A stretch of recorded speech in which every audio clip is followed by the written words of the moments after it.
أيها المتابعون الكرام، السلام عليكم ورحمة الله وبركاته. أهلا وسهلا بكم في حلقات الاهتمام بتربية الماعز والأغنام في قناة جودة فرج لسلالات الماعز والأغنام. نتناول اليوم في هذه الحلقة عملية قص الحوافر في المزرعة للماعز والأغنام. فتمثل الحوافر مشكلة كبيرة في المزرعة إذا لم يتم تهذيبها بشكل سليم، لما تسببه من عجز الحيوان وخسائر مادية. ويمكننا التخلص من هذه المشكلة بما يلي: تدريب العامل في المزرعة على عملية تقليم الحوافر، والقيام بعملية التقليم مرة كل سنة على الأقل. ويجب أن نحافظ على جفاف الأرضيات، لأن البيئة المناسبة للبكتيريا المسببة لمرض التهاب ما بين الأظلاف هي الرطوبة والحرارة. كما أن التغذية السليمة للحيوان تقلل من مشكلات الحوافر، حيث وجد أن تناول الحيوان لكمية كبيرة من المركزات مع نقص في المادة المالئة والألياف يحدث ارتفاع في حموضة الكرش وزيادة حموضة الدم، تؤدي إلى التهاب الأنسجة الحساسة الموجودة تحت الأظلاف. وعليه فإننا نتجنب مرض العرج، يعتمد أساسا على نظام التغذية وحساب احتياج الحيوان من الطاقة والبروتين. والهدف من هذه العملية، أي عملية تهذيب الحافر، هو التخلص من التكوين القرني الزائد وإعادة الحوافر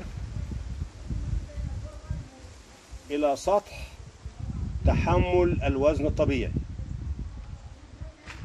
قبل البدء في عملية التهذيب يجب تنظيف الحافر جيدا حتى يمكن رؤية الحافر كاملا وفحصه جيدا. لما نيجي نريح الحيوان عشان نهذب الأظلاف بتاعته، ممكن نمسك الحيوان ونقلبه قدامنا كده، ونقوم بعملية ربط الرجول.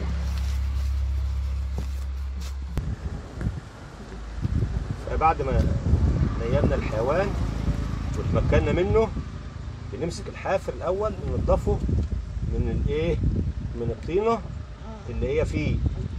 والهدف ان احنا بننضف الطينة هنا كده اللي فيه عشان الحافر يبقى باين قدامنا ونقدر نشوف الأظلاف الزايدة ونقدر نقصها.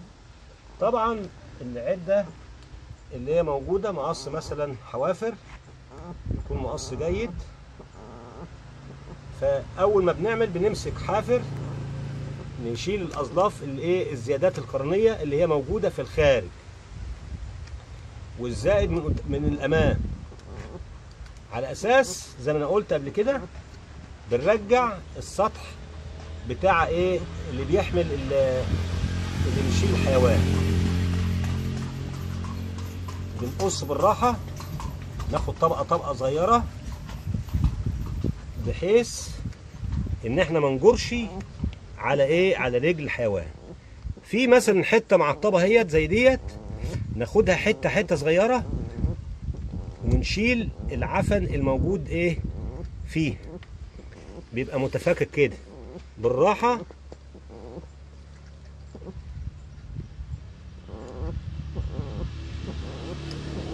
ونيجي على الكعب، نحاول نساوي الكعب مع زي ما انتم شايفين كده. بنشيل طبقه بطبقه صغيره خالص عشان ما نعورش الحيوان. خلصنا الرجل الاولانيه، بننتقل للثانيه وبنحاول ان الثانيه دهيت تبقى زيها بالظبط. برضو هنشيل الزيادات اللي هي الخارجيه.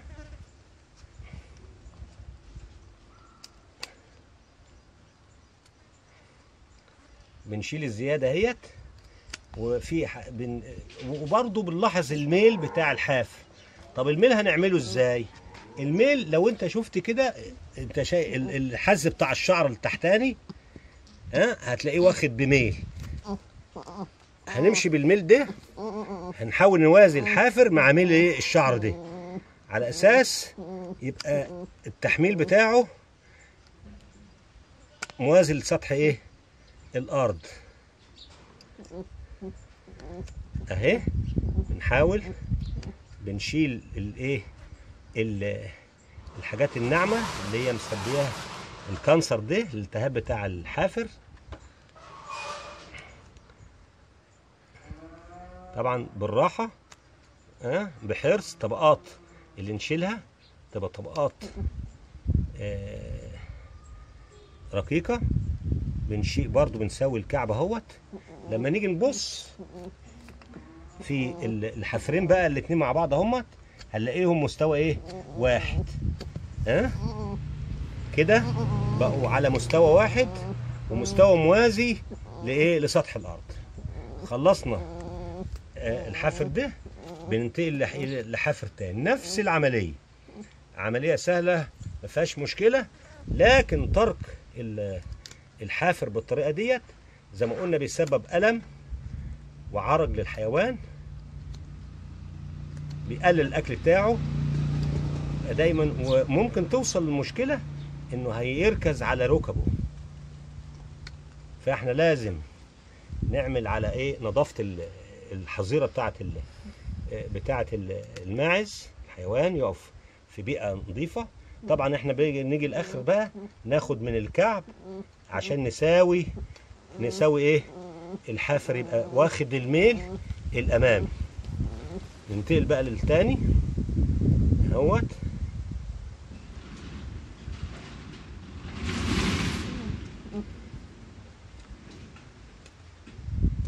وبدي انوه لحاجه، لما بعد ما تخلص بتقوم مطهر الايه الحوافر، بتحطهم في ماده الايه الجنزاره اللي هي بتنحط في الرز عشان تمنع الريم بتاعه. دي الجنزاره. الماده ديت اسمها كبريتات النحاس، بتبقى بتطهر الحافر.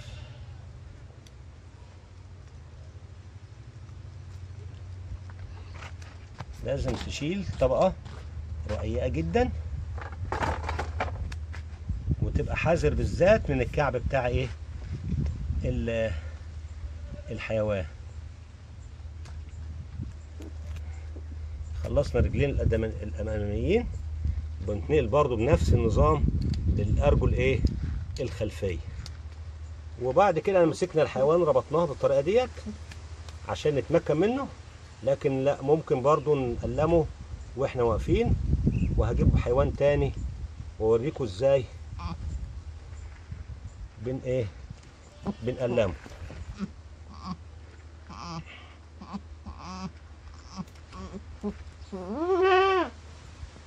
نلاحظ ايه، بنخلص الظرف التاني بالراحه، نحاول نساوي ايه الظرفين اهمت ونفس الايه الميل.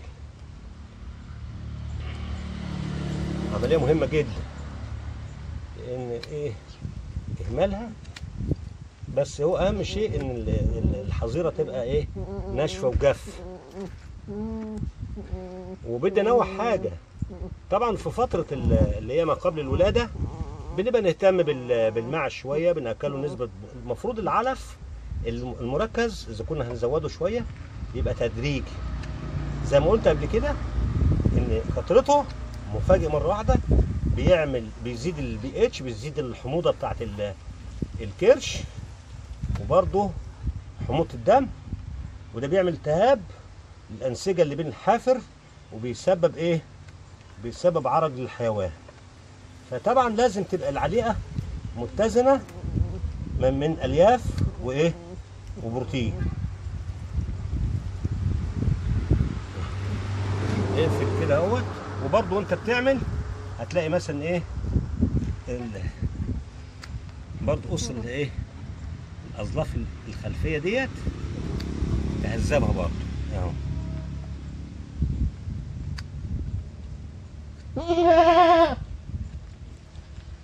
عشان ما تعوقش حركة الحيوان. اهي وادي، بس ما تجرش عليها عشان ما تجيش على المنطقة الحية اللي فيها الدم.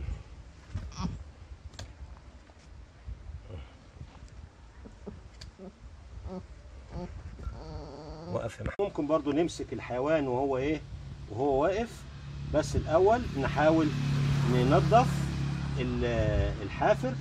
ليه بقى؟ عشان يبان ليا الحافر كامل وتبان العيوب اللي فيه، واقدر اقدر اهذبها بالطريقه والكلام برضه هنعيده تاني. الهدف من عمليه التقليم هو ان احنا نمهد الحافر، نشيل الزيادات الموجوده. ليه؟ على اساس ان احنا نظبط سطح التحميل بتاع الحيوان، يبقى الحيوان ماشي كفه واخد وزن الارض. بنشيل الزيادات القرنيه اهوت اللي هي الموجوده في الجناب، وان كان في اجزاء في الحافر، الاجزاء ديت فيها عطب، بنحاول نشيل طبقات رقيقه جدا منها، بحيث ايوه كده اهو بالراحه، عشان ما يحصلش ان احنا نعور ونجرح الحيوان ونخش في مشكله بقى تلوث من نوع تاني. اهو كده الحافر كده تقريبا الحمد لله. الحافر ده الظرف ده انظبط، بنخش على الظرف الثاني بنحاول نظبطه وياخد نفس الميل بتاع او مستوى او الطول بتاع الحافر الثاني. بنشيل الزيادات كده اهوت اللي هي في الاطراف وقدام اهيت. طبعا في هنا اهوت في عطب اهوت في البطن بتاع الحافر، بنحاول نتعامل معاه بالراحه.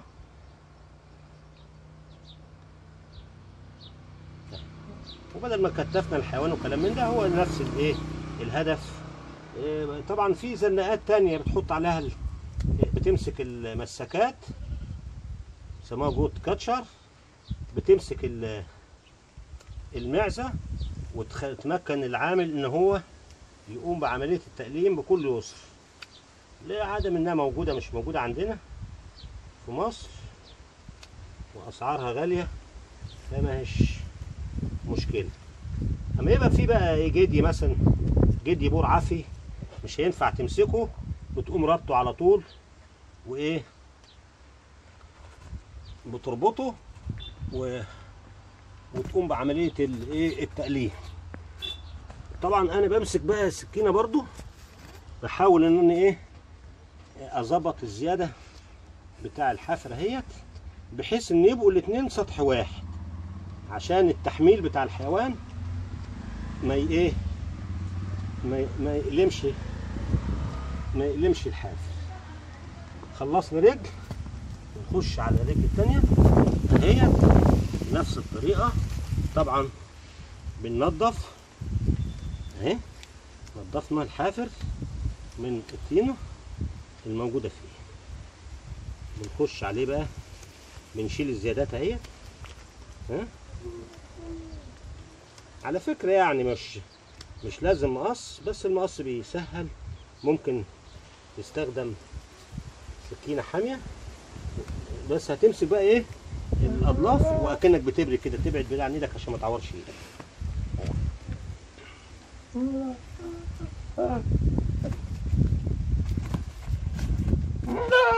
بس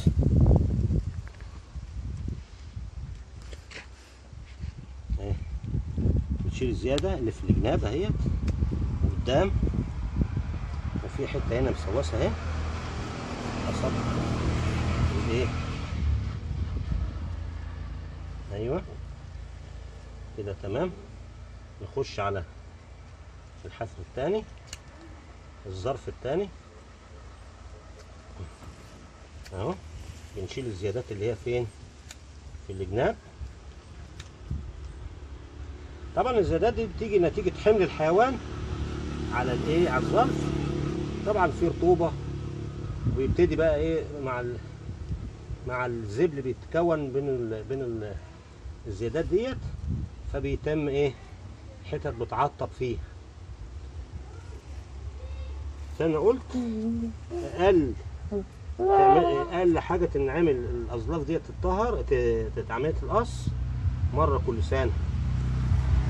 لو لقيت مثلا في حاجه حصل لها انها تعبت ولا حاجه، او الحافر بتاعها كبر، مفيش مانع ان انت ايه؟ تتابع بعض الحيوانات اللي حصل فيها الحافر كبر وتقوم بيها لوحدها. ما تستناش الميعاد اللي انت معينه عندك عشان تقوم بعملية ايه؟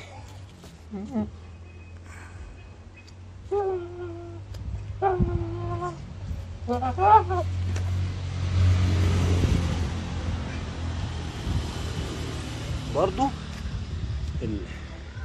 الرجل الخلفية بتجيبها برضو، بترفع الرجل قدامك كده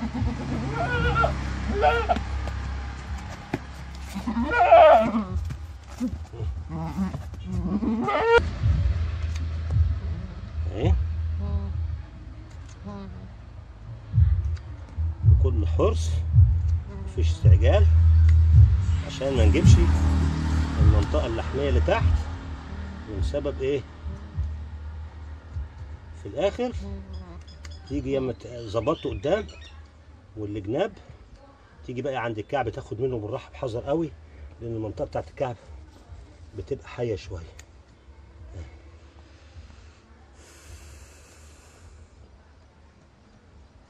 سويناها، نبتدي نساوي برضو الظرف ايه؟ التاني. نحاول نخليه زي الاولاني، وعمليه سهله، بس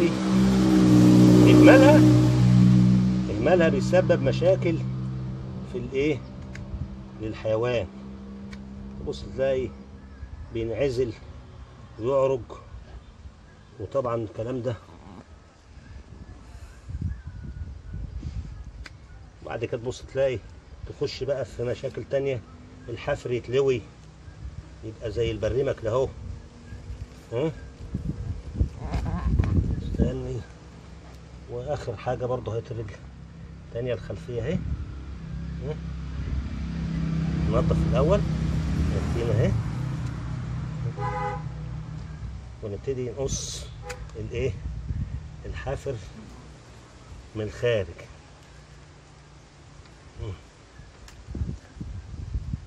نقص الحافر منين؟ من الخارج. طبعا المقصات منها انواع كتير، ها؟ منها وكله شغال. يعني عندك مثلا مقص بتاع تقليم الشجر، في مقصات حلوه بايه؟ شغاله. في بقى حافر بيبقى بقى متقرن من زمن كبير، 3-4 سنين، تبص عامل تكوين عظمي صعب ان الحفر العادي يجيبه. في ناس بتجيبه بالشنيور، واخد بالك؟ دي بنلاقيه بقى في الاماكن ايه؟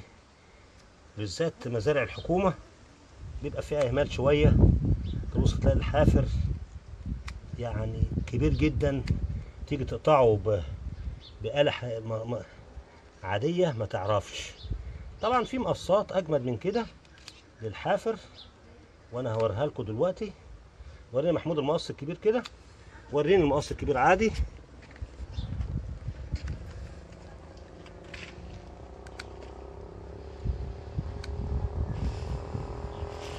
اهوت بساوي بقى الرجلين الاثنين حافرين مع بعض، وطبعا ايه؟ خلصنا العمليه ما فيهاش مشكله خالص. في ادي لما بتكون مشكله الحفر جامده بيبقى في مقص بالطريقه ديت بنقص بيها، وبعد كده ادي مقص الجناين اهوت. وبعد كده في نوع تاني من المقصات برضو الماني جميل، والمقص ده شغال. والله الموفق، والسلام عليكم ورحمة الله وبركاته.